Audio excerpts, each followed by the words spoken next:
Hello, I'm Donna Arnold and I'm the story hunter. And I do apologise for the drown noise. I've got the M1 not far from me, but I have to be in this location because it's so important. As you can tell, behind me is a sign. Now this sign is about a lady who, back in the pioneer days in the 1860s, Rachel Henning, wrote to her sister about her experiences as being a pioneer in this region.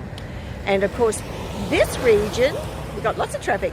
This region is in Buladelah.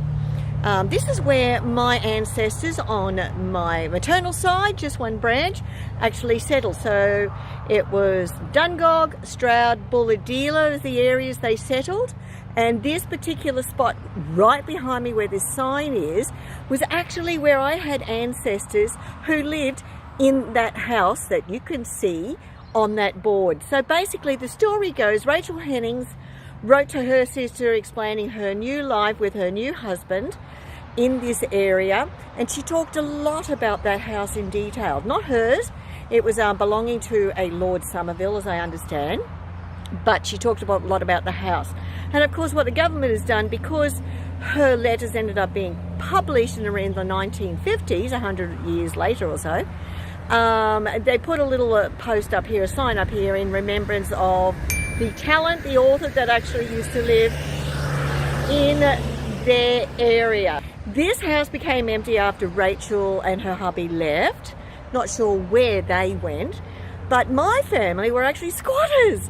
They took this house. So, and apparently the law is, and still is today, if you find a house that's empty and live in it for 12 years, it's yours, apparently. This is the story. So I'm actually proud to say I've got squatters in my family as well. These guys stayed here for 3 generations. And the story goes they lost it in a card game. So very interesting bits of information. I found out about this board from a local, because what I do is when I come on location to do my research, I always talk to locals, and that's the best tip I can give you. For me, I didn't tell you though, these people were the Smythe, or the Smythes, as they eventually got called. And the lady who married Castilla Smythe, she was actually a Newell. And the Newells are pioneers in the area, and there were lots Newells. They all came over within a few years of each other and settled everywhere. So I found that somebody I was talking to was either a Newell or they were actually a descendant of the Newell. So they're no doubt some sort of distant cousin of mine. Anywho, that's it for me. I hope you have a wonderful day, and I'll catch you next time. Bye.